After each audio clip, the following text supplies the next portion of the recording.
यदि आप किसी पार्टी के गुलाम हैं, किसी नेता के गुलाम हैं या विदेशी कल्चर आपको पसंद है तो यह वीडियो बिल्कुल मत देखिए। लेकिन यदि आपको भारत से प्यार है, भारतीय संस्कृति से प्यार है, अपने बच्चों के भविष्य की चिंता है तो यह वीडियो पूरा देखिए और अपने दोस्तों को भी फॉरवर्ड करिए।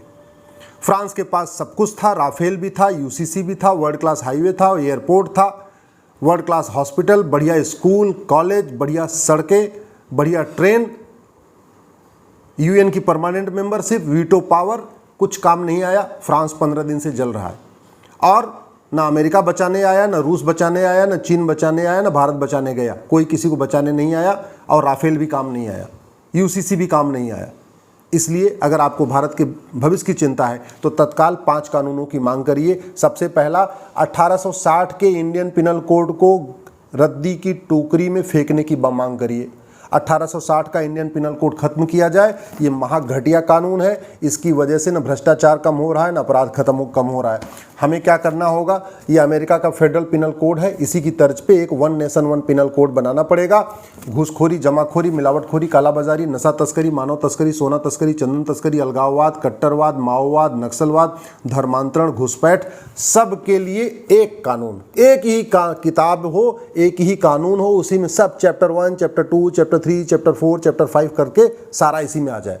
जिससे कि जब ये किताब थाने में रखी जाए तो जो कांस्टेबल हो, थानेदार हो, उसको सब पता हो कि कौन सा अपराध है, कौन सी धारा है। अभी 50 कानून चल रहे हैं, न हवलदार को पता, न थानेदार को पता, न कप्तान को पता, न एसडीएम को पता, और कई बार तो वकील को भी नहीं पता होता, जज को भी नहीं पता होता। तो पहला काम, one nation one penal code.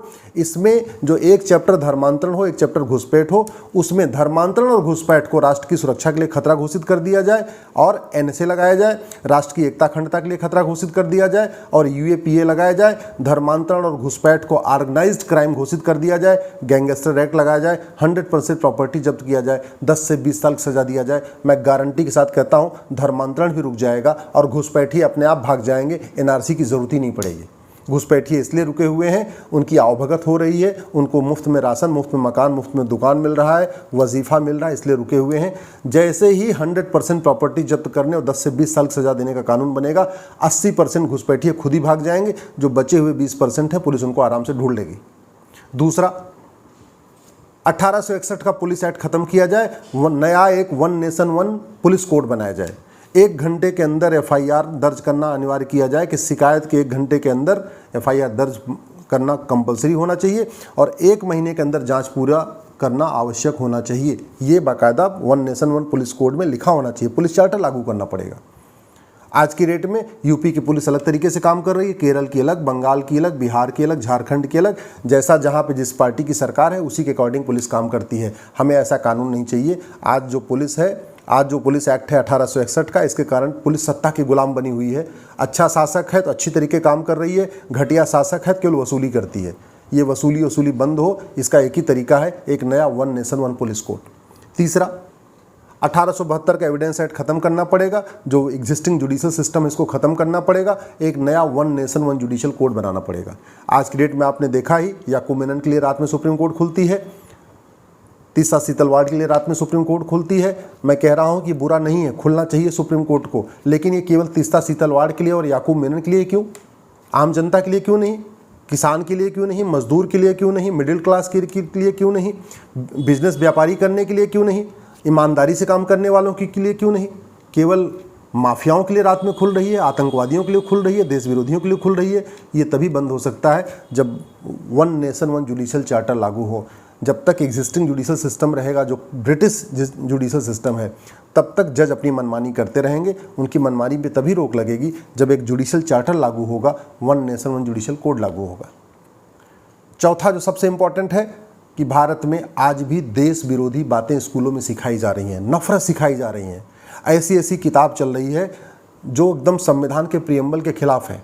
संविधान के प्रियम्बल में 6 शब्द हैं, equality, justice, liberty, fraternity, unity.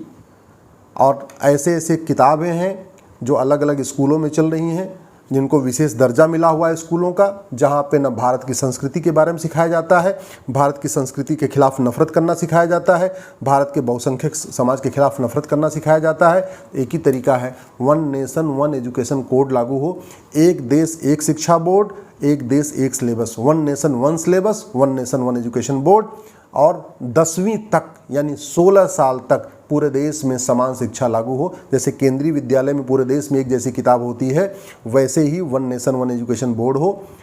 Bengal वाले बंगाली में पढ़ें, गुजरात वाले गुजराती में पढ़ें, महाराष्ट्र वाला मराठी में पढ़ें। सिलेबस कंटेंट एक होना चाहिए, न मदरसा न मिशनरी स्कूल, केवल और केवल भारतीय स्कूल, भारतीय शिक्षा बोर्ड। कोई न मदरसा बोर्ड, न मिशनरी बोर्ड, न सीबीएसई बोर्ड, न आईसीएसई बोर्ड, कोई बोर्ड नहीं, एक भारतीय शिक्षा बोर्ड, 10वीं तक सबके लिए समान सिलेबस। और जो सबसे इंपॉर्टेंट है, सबसे इंपॉर्टेंट पांचवा, जो हमने कहा ना, one nation one police code, one nation one penal code, one nation one judicial code, one nation one education code, और पांचवा most important, one nation one tax code. सारी समस्याओं का जो मूल कारण है भ्रष्टाचार है।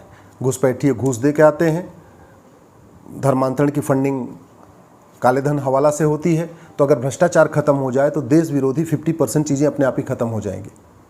तो उसके लिए वन नेशन वन टैक्स लागू करना पड़ेगा, इनकम टैक्स खत्म करना पड़ेगा, जीएसटी खत्म करना पड़ेगा, वैट खत्म करना पड़ेगा, सारा कुछ खत्म। जितने भी टैक्स हैं, केवल जो कस्टम लगता है, जो विदेश से हम सामान आयात करते हैं, वो लगना चाहिए। बाकी भारत के अंदर विद इन कंट्री जितने भी टैक्स लग रहे हैं, वैट हो गया, टीडीएस हो गया, इनकम टैक्स हो गया, ये सब खत्म हो।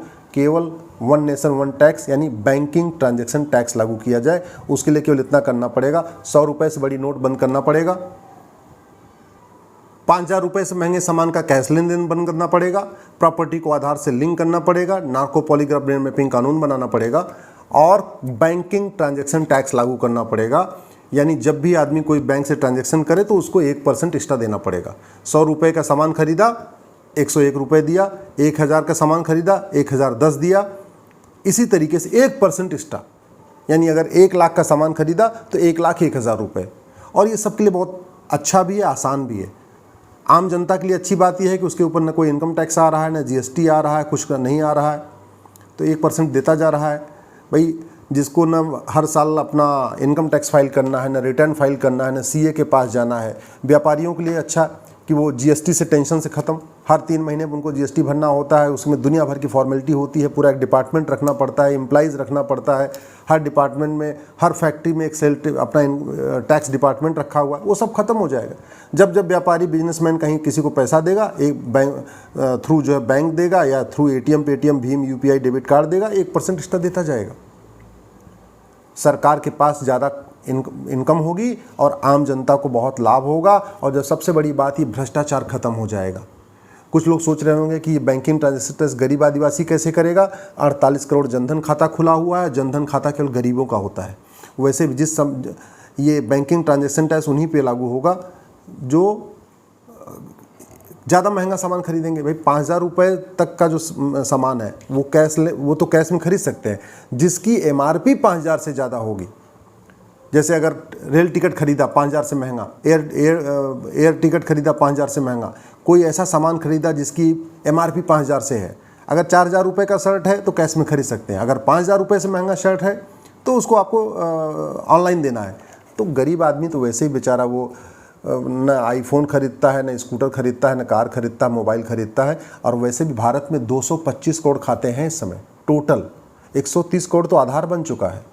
गरीब से गरीब आदमी बैंक से जुड़ा हुआ है। किसान सम्मान निधि जो आती है वो गरीबों को आती है। इसका मतलब आदिवासी, ट्राइबल, सब आदमी, हिंदू, मुस्लिम, सिख, ईसाई सब बैंक से जुड़ गया है। तो आज की डेट में बैंकिंग ट्रांजैक्शन टैक्स लागू करना बहुत संभव है। ये वन नेशन वन टैक्स लागू करते ही, यानी बीटीटी लागू करते ही, मैं गारंटी के साथ कहता हूँ माओवाद खत्म हो जाएगा, नक्सलवाद खत्म हो जाएगा। बीटीटी लागू करते ही जो मणिपुर जल रहा है, ये पूर्वोत्तर का अलगाववाद खत्म हो जाएगा। बीटीटी लागू करते ही जो कश्मीर में अलगाववादियों की फंडिंग हो रही पूरी खत्म हो जाएगी। बीटीटी लागू करते ही जो मिशनरियों को बहुत बड़ी मात्रा में फंडिंग होती है काला धन और हवाला एफसीआरए के जरिए, उस पर रोक लग जाएगा। तो बीटीटी से धर्मांतरण भी रुकेगा, भ्रष्टाचार भी रुकेगा, थाने की दलाली रुकेगी, तहसील की दलाली रुकेगी, कोर्ट में जो न्याय बिक रहा है वो बंद हो जाएगा, जो घूस लेके जज किसी को जमानत देते हैं वो सारा सिस्टम खत्म हो जाएगा। क्योंकि पैसा लेंगे तो खर्च ही नहीं कर पाएंगे, जब खर्च नहीं कर पाएंगे तो पैसा लेंगे क्यों। बीटीटी ऐसा बढ़िया सिस्टम है कि इसमें पहली बात तो आदमी कैश ले ही नहीं सकता है, क्योंकि कैश पे बैंक से कैश निकासी पे भी बैन रहेगा। ज़्यादा कैश आप बैंक से निकाल ही नहीं सकते। हर महीने की एक लिमिट होगी, हर महीने बैंक से आप इतना मैक्सिमम पैसा ले सकते हैं। तो ऐसे में 5 कानून सरकार लागू कर दे, 1 nation 1 penal code, 1 nation 1 police code, 1 nation 1 judicial code, 1 nation 1 education code और 1 नेशन 1 टैक्स कोड, ये 5 कानून अगर तत्काल लागू कर दिया गया तो आने वाले टाइम में भारत में फ्रांस जैसी हालत नहीं होगी। नहीं तो याद रखिए, आने वाले 10 साल के बाद वैसे ही भारत जलेगा जैसे फ्रांस जल रहा है। अगर आपको मेरी बात ठीक लग रही हो, इस वीडियो को अधिक से अधिक शेयर करिएगा। अपने अपने क्षेत्र में ऐसे मामलों पे व्याख्यान आयोजित करिए, सेमिनार करिए। अगर मुझे समय मिला तो मैं भी आऊँगा।